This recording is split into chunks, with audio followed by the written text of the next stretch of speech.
Hello and welcome back to the Invisible Man channel with me, Stephen. I hope you're well and that you've had a good week or so since the last game. As you can see, I've got a United fan with me, a lifelong United fan, good friend of mine, Julian, who's going to be going through United's pre-season thoughts on Amorim, thoughts on the game, etc. So we'll get onto that shortly. But first of all, I'll hold my hands up. I am asking for it with the thumbnail. So if you clicked on it, you'll know what I mean. But that's what we're here for, isn't it? And I'll be here with the review if we do get beat. But I don't believe in fate or anything of that nature. So we'll see how it goes. If we get beat, it's because City aren't very good. It's not to do with my choice of thumbnail. So Julian, how are you? I'm good, and I'm pleased to be on your podcast. Although I'm a United fan, I would say you do a pretty good job of reviewing City. So delighted to be on. Thank you very much. So just briefly, are you looking forward to the game, or are you apprehensive, or what are you thinking? I've got the same feeling I've had for every derby over the past 30, 35 years. I hate derbies. I'm not looking forward to it, and I'm filled with fear and dread. There's no positive that comes out of this. Even if we win, you're simply just getting past that tension that you felt for the week leading up to it. So not looking forward to it. And you'll come onto this, no doubt, but not particularly confident either. Yeah, same as me, really. It makes you wonder why we don't go and do something else on Sunday afternoon instead. Okay, so let's rewind a bit. Let's see where United are and what they're how they've got here. So let's go back to the final whistle in Bilbao. Spurs have beaten you.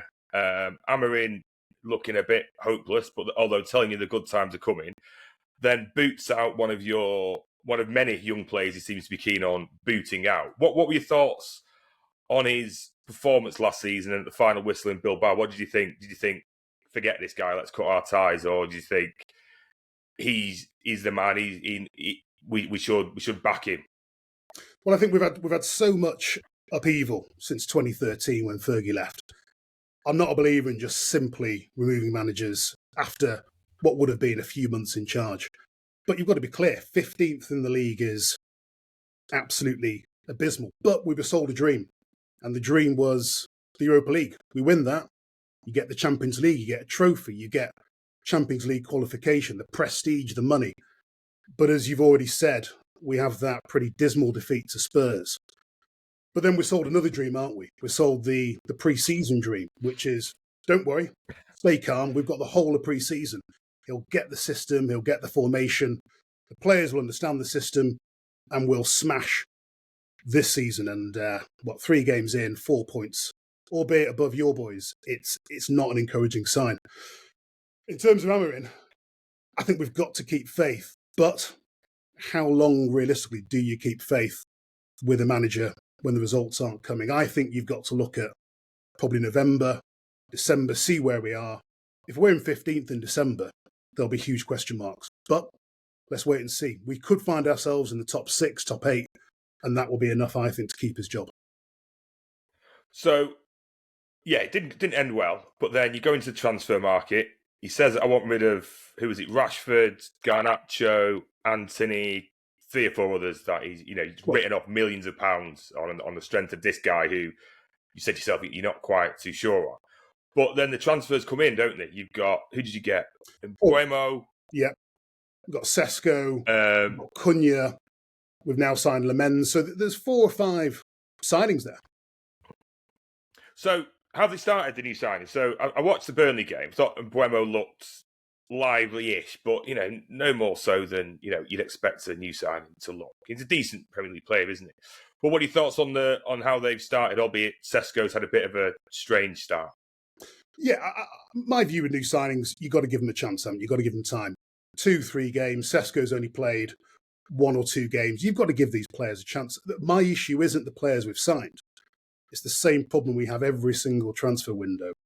We haven't signed enough players. And I know if I was...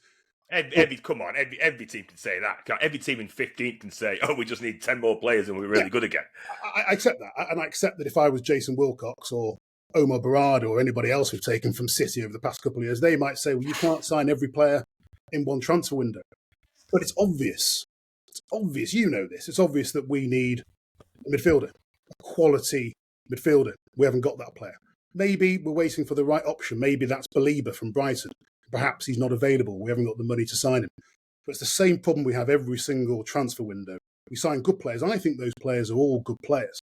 But we haven't got enough. We haven't got a midfield player. And I worry massively how Bruno and Casemiro, which will be the midfield two, will compare to your midfield three. I assume it will be. You'll know more than me who's going to play for City. But I suspect your three will dominate our two. If that happens, you win, we lose, don't we? Well, if only it was that simple. But we'll come on to City United starting 11 later. But going back to transfers with the three you bought, Mbeumo, Cunha and Sesko. That Sesko seems like one too many in terms of, like you say, you've identified another need, whether that be centre-half, centre midfield, goalkeeper. To say, right, we need another 21-year-old striker to replace another 21-year-old striker who's no good. Just doesn't seem a sensible allocation of resources. Well, maybe Højlund will have a Scott McTominay type situation in Napoli. You know, Scott McTominay, ridiculed by fans across the country, goes to it. But if he does, he doesn't play for him anymore anyway. It doesn't make any difference. No, you're right. But Højlund, let's be honest, wasn't working, was he? And Sesko has the raw materials, I think, to be a top Premier League striker. But I accept your point. You buy two number 10s, you buy a striker, but you haven't addressed areas of the pitch that also need strengthening, central midfield being an obvious position. Personally, I would have probably bought one number 10, so either Cunha and Mbeumo. I would have signed Sesko. I think we needed a striker, but I'd have used that extra cash to buy a midfield player. That's how I personally would have done it. But obviously, Ruben Amorim, Wilcox, Barada and co have other ideas. They know more about football than I do. But I've got to say, our team looks unbalanced, and I'm concerned about the players we've got in midfield. I'm concerned about the formation, and I'm concerned about Sunday. But what? Okay.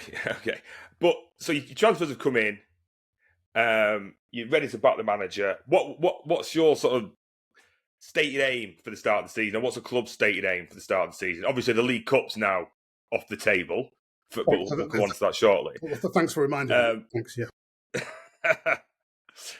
So, you know, what are you thinking? I don't think a team goes from 15th to 4th, did it? I don't.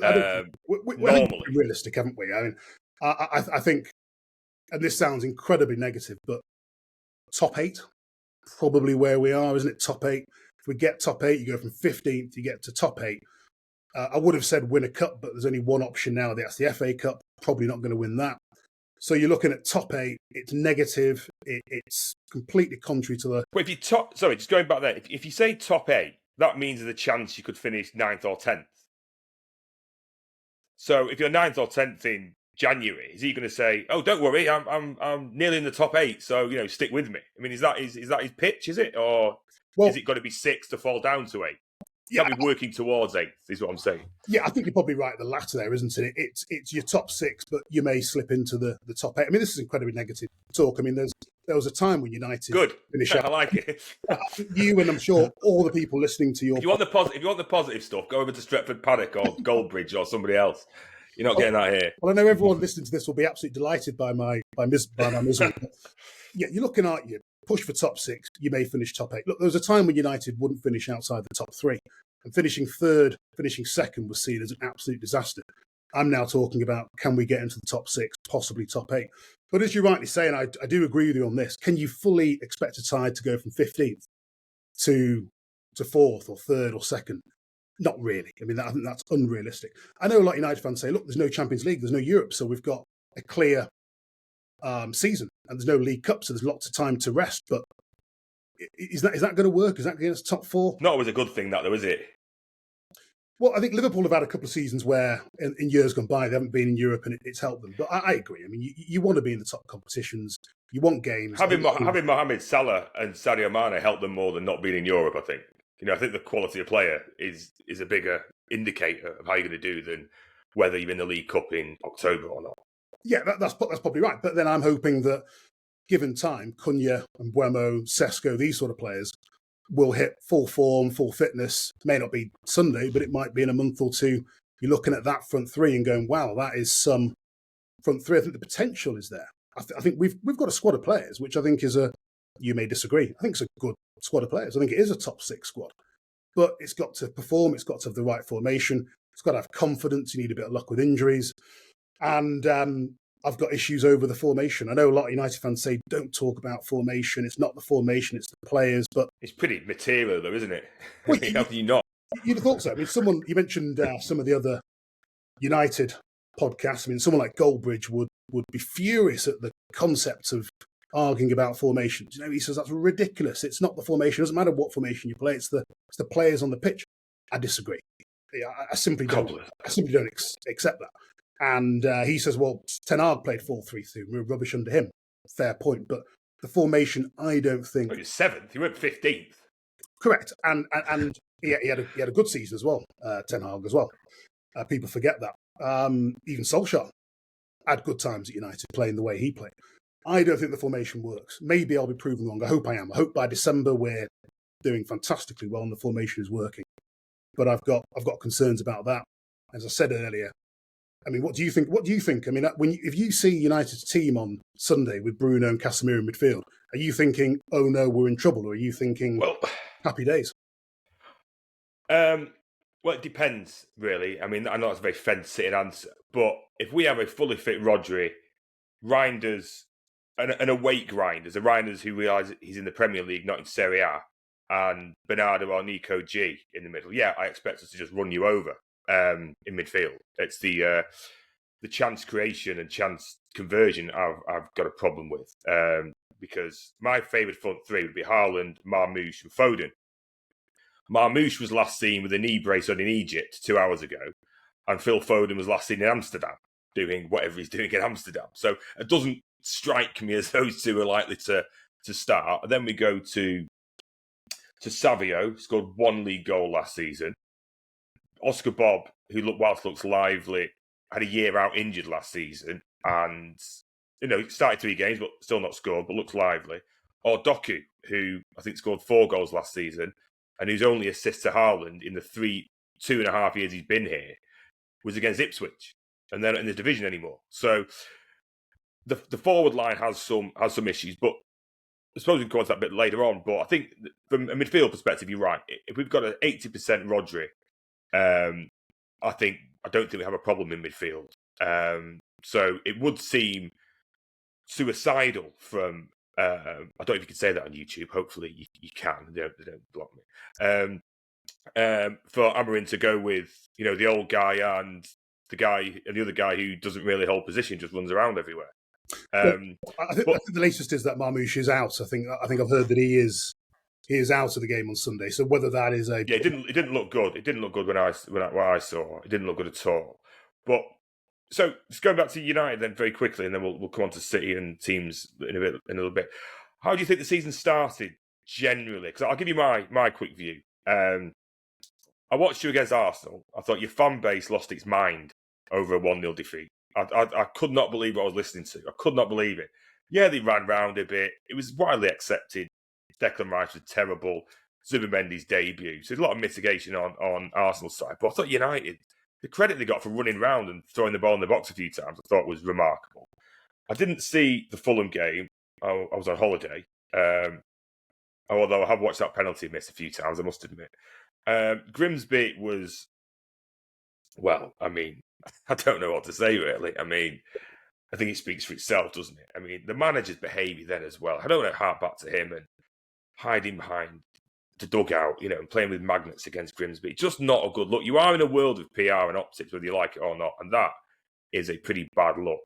And then I watched you against Burnley, and I thought, whilst you should have been ahead to start with, I thought Burnley in the second half cut you open very, very easily. A bit too easily for a team like Burnley, because Burnley will be getting relegated, won't they, in all likelihood. And to just get away with a last-minute penalty from that half-wit pulling whoever it was he pulled down, it doesn't... I know you got, 4 points? Was it, yeah, 4 points? Yeah, but 4 points, yeah. Feels like a hard work 4 points, given your fixture list. Well, Grimsby, well, that was obviously absolutely abysmal, wasn't it? But the other games, I understand what you're saying about getting more credit than perhaps we were due against Arsenal. Arsenal, a good team, aren't they? They're not probably not going to win the league, but they're going to be right up there. So I thought they played in patches quite well. I thought played in patches quite well against Fulham. I know you didn't see the Fulham match. The first 25 minutes, I thought United were really good. But this is the problem with United. They have good patches, 20 minutes, good interchange, couple of chances, play some decent stuff, and then it falls apart. They haven't put together. Why? What happens? Or what happens in that? Is that a fitness thing? Is it the other team sussing you out? Is it just players aren't really that good to do it for 90 minutes and they have good flashes? And what's the problem? Well, there may be a bit of... I can tell you what City's problem is. City had a problem like that against Brighton, and it looked like to make an all day long fitness thing. Rodri was knackered. Pep didn't use his bench properly, but that's in the last 25 minutes, not the first 25. Yeah, and of course with Rodri, it's slightly different because he's had an extended period of time out, hasn't he? So it's a different situation with him. There may be fitness issues. I think the problem is we've got good players and attacking players. I think we've got a really good 3 or 4 there. Bruno, Cunha, Mbeumo, Sesko, Mason Mount, whoever. There's good players there. But I think the problem is, and you alluded to it a minute or two ago with Burnley, even a team like Burnley, who will they get relegated? I don't know, but they'll be down there, won't they? You suspect.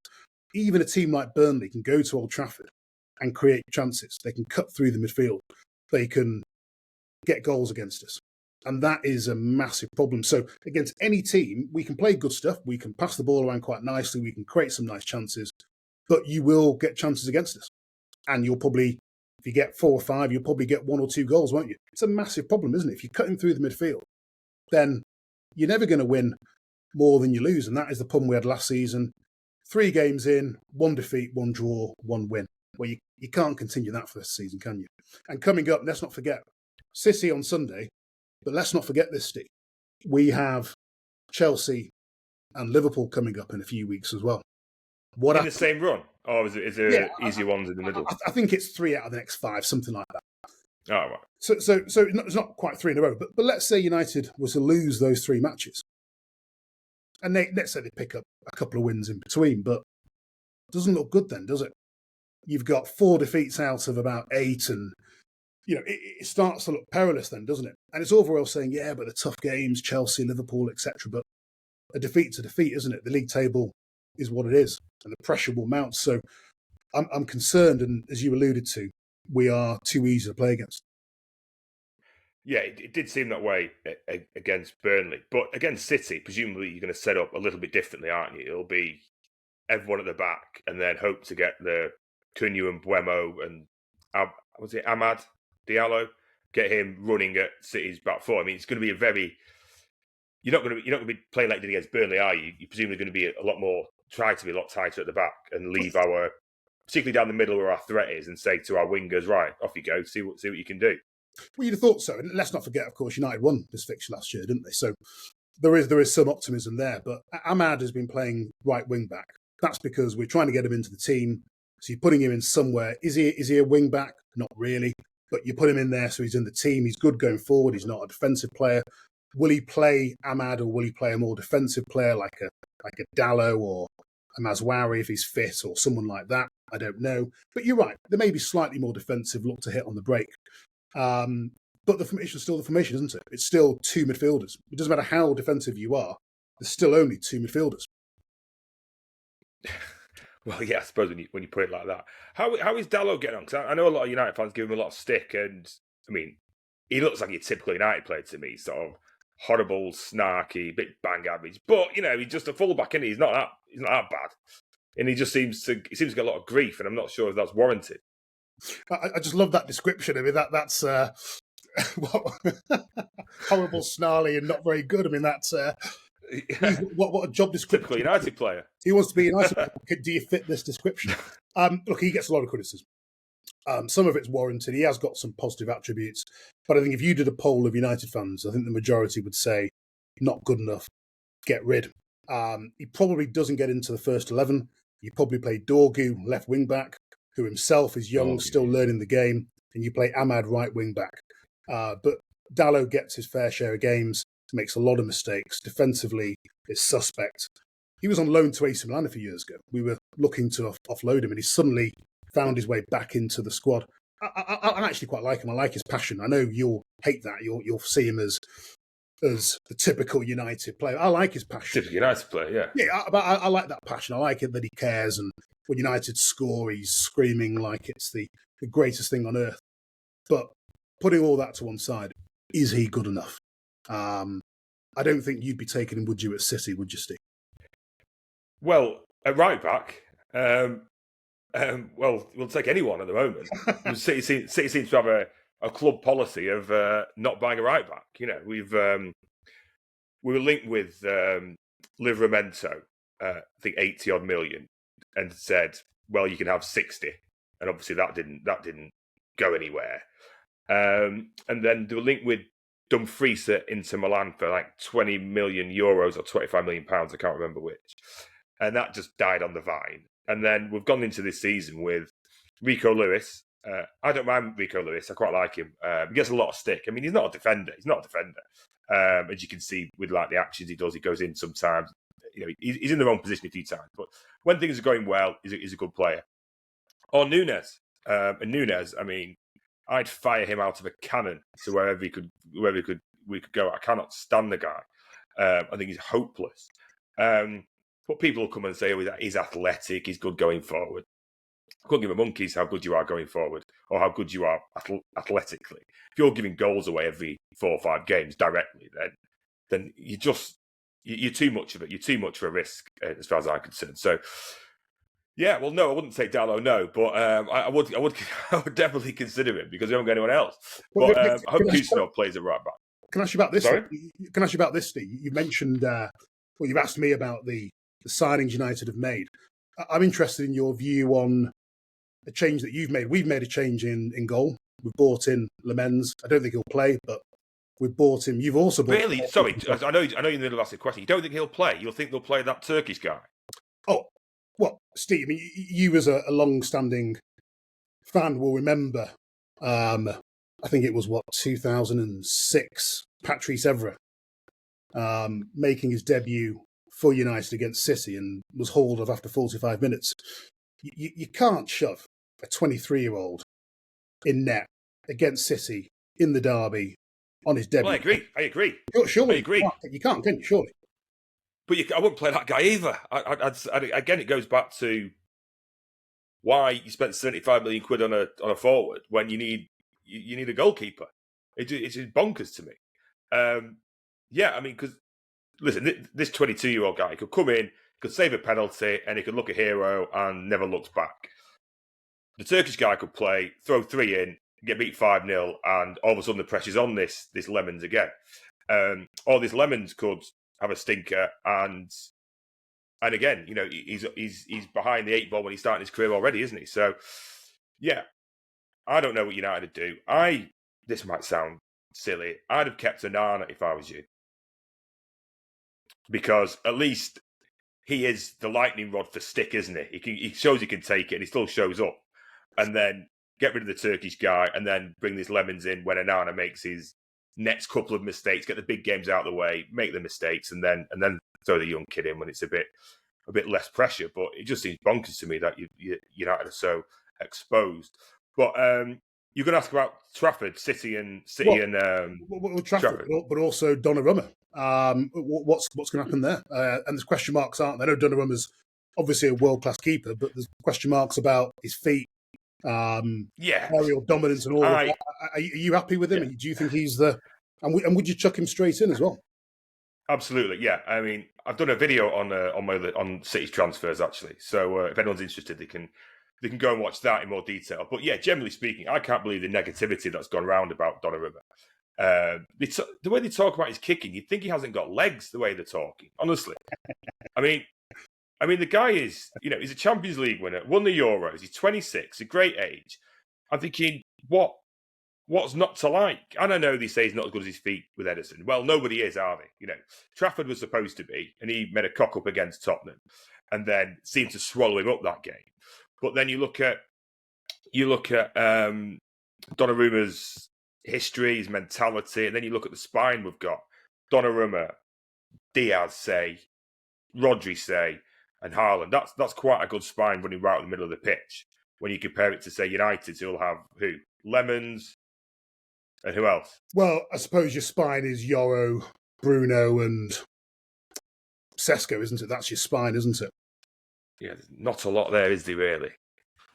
You mentioned Donnarumma being 26. I know you're right about that. I'm just shocked. I mean, he's been around forever. Yeah, he started at 16, didn't he, with AC Milan? Was there for whatever 5-6 years, and then went to PSG for 4 or 5 years. I mean, with Ederson wanting to go, we needed a replacement. We couldn't be going into the season with Trafford and Ortega as our 1 and 2.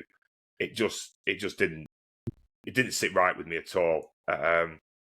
Although after the Brighton game, I was in such a state. I was like, right, just go with Trafford because the rest of them is shit anyway. We might as well just run with Trafford. But on the cold light of day, I think if you get Donnarumma in that team, who can make saves, Ederson has not saved a league penalty since I think New Year's Day 2018 or New Year's Eve 2018. So it's quite a while ago. So we need a keeper who can save shots, because I think the way people are talking and coaches are talking, football is changing, particularly playing out from the back. Teams are looking to go a bit more direct, and if we can go a bit more direct, it could help us. You've got Haaland up there, you've got people running off him, so I'm open to change, because what we're trying to do last year didn't really work for a variety of reasons. Ederson wanted out for whatever reason. Good luck to him; he's great for us. But yeah, I mean, if you'd have said in May when the season finished, next season City are going to have Donnarumma in net and Italian player of the league, player of the season, Reinders in midfield, you'd think, you go, all right, that's a good start to improving the team. Yeah, so I don't see the negativity in our transfers at all. Although Cherky being injured isn't great, and obviously the absence of a right back, which I just touched on, is I mean, people don't think it's a big deal. I think it's catastrophic. I think if when Kyle Walker's there, you're solid. You know what you're getting. Teams don't even bother attacking down that side because they know they can't beat him. Now they can, you can throw a Hail Mary ball over there and anything could happen. We've seen the derby last year, penalties given away. Handball last week. Or just give him the ball and go on. Well, why has it not been addressed then? Depends who you listen to. Because I was listening to the 9320 City podcast the other day, and one of the guys on there was saying it was a Viana decision to say that we haven't got space in the squad for right back, so we're going to have to get rid of Akanji, and you're going to have to roll with what you've got. Now, if that's true, I think that's a little bit silly. I'd have chosen violence. I'd have bought a right back and said to Nunes or whoever else, you're not playing for us anymore. You've got to go and find somewhere else to play, and take the gamble that they won't sit on their arse for 9 months in a World Cup year, that they would actively try and find somewhere else. And surely Nunes could find a home somewhere. But I've said before, I could do a podcast on my own about him. I mean, we've got a Wolves midfield player who the manager said, right, I'll give you a bit of background here for any United fans that are listening who don't know. We tried to get Bellingham, didn't get him. Tried to get Rice, didn't get him. Tried to get Paquetá, who then got his provisional, got the charges, so we didn't get it. So we went for Nunes. I think he's played one game in midfield for us. The manager said he's not clever enough to play in midfield. Now, what's the opposite of clever? Stupid. So he's too stupid to play in midfield. So we'll stick him at right back. And you saw it first time last year in the derby. So no, why is that been addressed? I don't know. But they put reports in the paper the other day that City are looking for a right back in January. Well, why not 2 months ago rather than in 4 months? I don't know. It just seems a very odd way to behave for a team that's looking to rebuild, to leave such an obvious hole in the team. I just don't understand it, and I haven't got anything else to say other than that. Really, it's not going to go anywhere. United had the bomb squad this summer, where we said 5 players, you're not playing for us again. Only one has actually remained. That's Malacia, who God knows what will happen to him. He won't play any football this season. But City could have done the same, couldn't they? Had a bomb squad of probably not as many as United. They did go in the end. So Ederson left, Gundogan left, Akanji left, McAtee left, and Grealish left on loan. So people have got, whether that's free transfers, loan, or proper transfer like we got for McAtee. The only one who's hanging around is Kovacic, but he's injured, so he's not going anywhere anyway. But yeah, they didn't, for whatever reason, they didn't ring up Mendes, Nunes' agent, and said, "Can you get this guy out of here? We need to clear up space." I don't know why they didn't do that, because I don't see it in the guy at all. But you know, we're just going around in circles, aren't we? You know, he's not going. He's no good. Lewis has got his faults. I play Kusanov. Let's see how it goes. So back to United. Might as well do starting 11s now. We've done half an hour, so might as well get on to starting 11s. So I don't know United's injury list. I know that Cooney went off against Burnley, but I don't know whether that's stopping him playing or not. So what do you think? What do you know about United's injuries and who's available to play? Well, Cunha's put out some fairly positive social media posts. You know, I'm back soon and feeling good. So I get the impression. What does soon mean, though? What does soon mean? I took that to mean he'll be fit. I could be wrong, but the interpretation, all very positive. I got the impression he'll be fit to play. And interestingly, if he plays on the left of United's attack, how does he fare against your right back situation? So that'll be interesting to see. But in terms of the team, Bindier, I think, plays. I mean, as I said, I'll be amazed if you chuck Le Mans in for his debut against City. So I think Bindier plays, which I agree with you, is a concern as well, because he's no good. But you've got to play someone. We've also got Tom Heaton, who's about 470. He's not going to play. So you play Bindier. You play your three centre-backs, which will be, I suspect, De Ligt, Yoro, who I really like, and probably Luke Shaw. You play Dorgu. No Maguire? I suspect... Unless you're in the shit, then I'll throw him up front, but he generally doesn't start. He's your reserve striker, isn't he? Yeah, that's the man who never changes his system will change it when he's in the shit at the end of every match. That guy. Is it changing system, or is it just simply putting Maguire up front? You know, that's the problem, isn't it? But no, you play your three centre-backs. Ahmad, probably right wing-back, although, as we mentioned before, he might play a more defensive wing-back to try and counteract your attacking threat. Dorgu, left wing-back. You play Bruno and Casemiro, centre-mid. I've mentioned my concerns about that, but that's what I think he'll do. And then you have your front three, I suspect, Mbeumo, Cunha, and Sesko. So I think that's the team. I think there's some good players there. There's some attacking threat. Who did he play the other week instead of Sesko? Mason Mount, wasn't it? Yeah, but he's got an injury. So, and he's always injured. And he's injured. And I'm not saying... There's a shock. I mean, he might be fit for Sunday. I don't know, but he's picked up an injury. But he started off promisingly. And this is the problem, you see. You mentioned Højlund. For all his faults and obvious limitations, he was another option, wasn't he? And if you don't play Sesko, do you play a false number 9? Do you play someone like Xerxes, who isn't really Xerxes, that was him who came on the other day, wasn't it? Yeah, that was it. I knew there was somebody else knocking about there. He's not an out-and-out striker. He's a good player. He's got good feet. He's got good technique, but he's not an out-and-out striker. Can't run.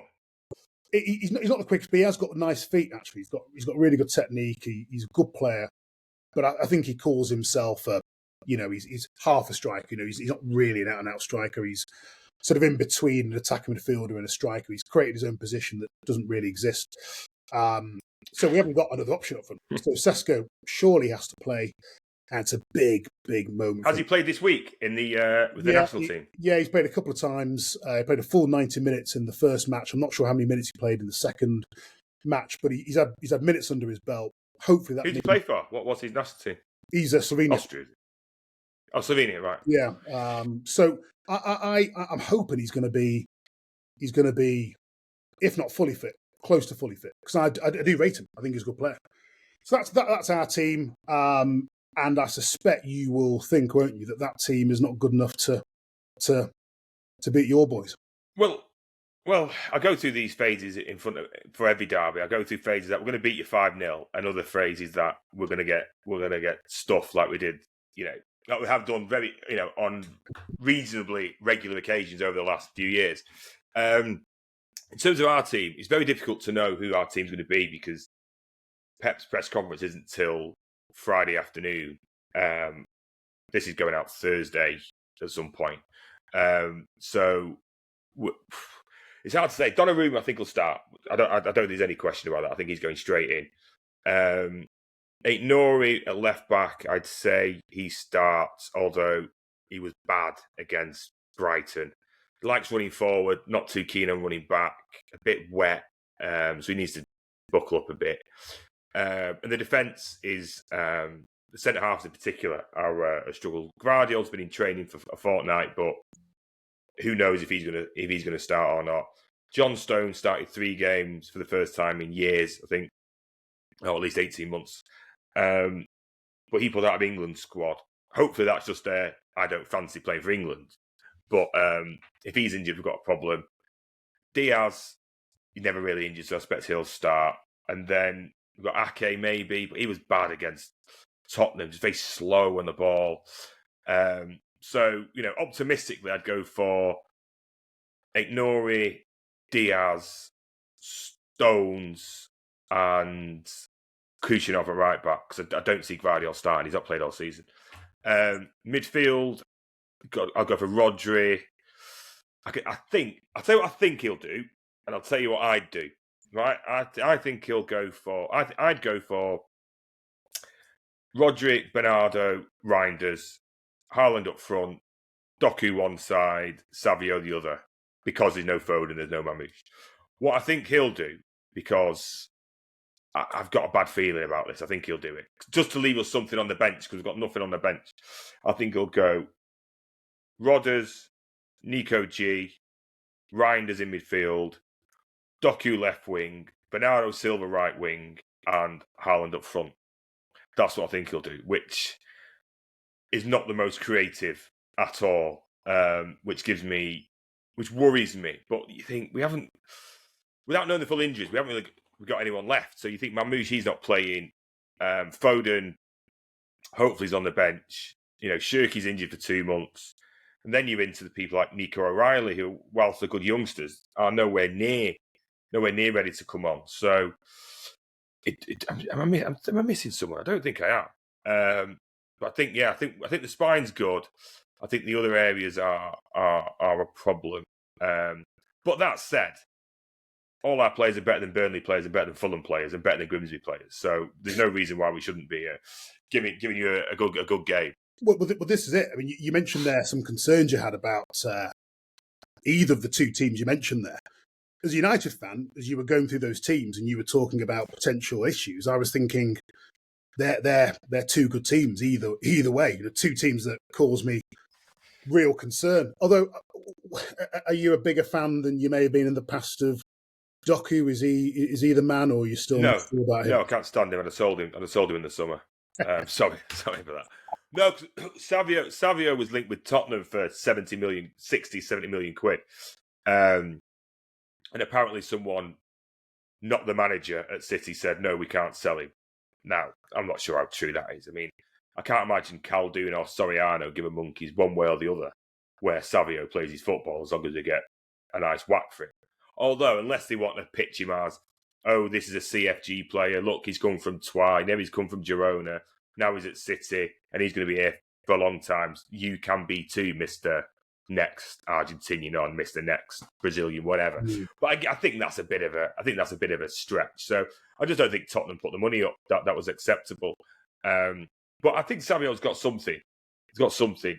And Doku's been here 2 years now, and I don't think he's improved at all. So I'd have sold him, but there was no interest. So yeah, I think Doku will probably get the start. But down the East Lanc Road, you've got Jackie Grealish tearing it up at Everton, haven't you? So that's interesting. He's surplus to requirements, but looks a world beat at Everton. Yeah, I mean, it's a different role spec, isn't it, when you're at Everton than it is at City? And he is there to impress, isn't he? He's been here for a few years doing nothing. He's probably getting into a bit of a rut.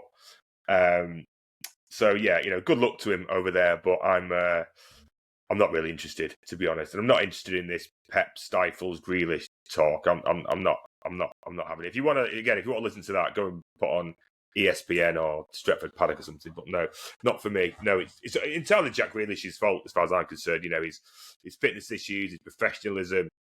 Also, another thing that concerns me about City, and Grealish fell into this category, we haven't got many people who can shoot and shoot well. You know, how many players have City got can kick the ball hard? I know it sounds very reductive, but there aren't any. Savio, well, he scored 1 goal, so who knows how hard he can shoot? Those go over the fucking bar. Doku hits everyone's knees. Haaland's obviously a good finisher. Bernardo Silva, maybe. Yeah, so us shooting at those keepers is we just need to shoot at them regularly. Is my very reductive take on tactics. But sometimes you just need to put people under pressure, don't you? People who don't want to be there, put them under pressure and see how it goes. Because that keeper, whoever you pick in net, if City are firing shots at him and putting crosses in early doors for the first 10, 15 minutes, he's not going to want to be there, is he? Really? You've got Haaland jumping at you. You've got Reinders crashing the box. Go on. Well, that's the issue, isn't it? The ball in the box, Bindier struggles. You put him under pressure, he struggles. Are you going to play that kind of football? I suspect. Well, that's another. I suspect we probably won't. And I think that's the thing. We'll concentrate more on possession and breaking you down. When really, a good old fashioned cross and shot might break things up. You know, we talk about this a lot. You know, do we play to Haaland's strengths? But then does he play to his own strengths at certain times? You know, his heading's appalling. But so we need a bit more.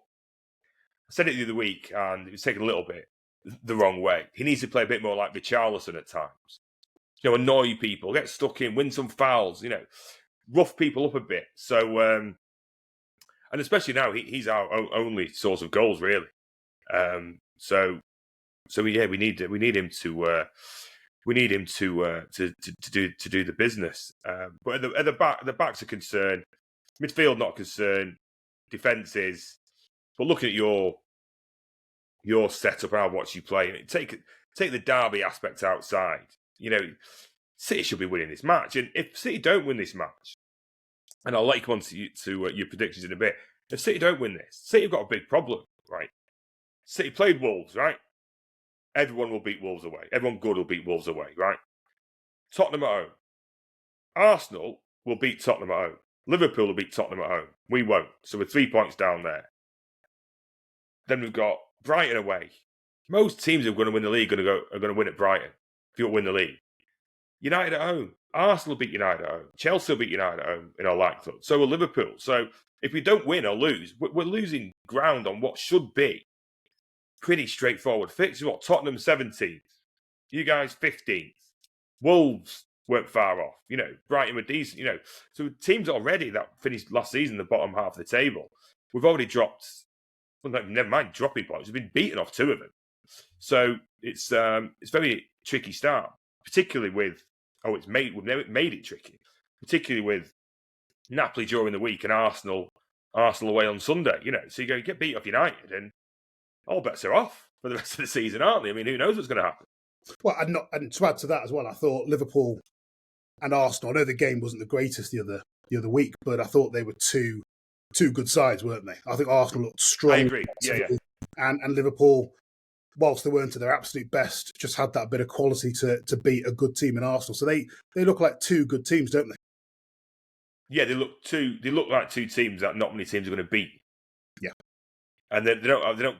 And I know they've let a few goals in against Newcastle and Bournemouth, Liverpool, but the reality is, not many teams are going to beat them this season. I don't think City will win the league this year. I don't think we'll come close. At the start of the season, I wanted a good second. I've sort of revised that now to I expect us to finish a comfortable third.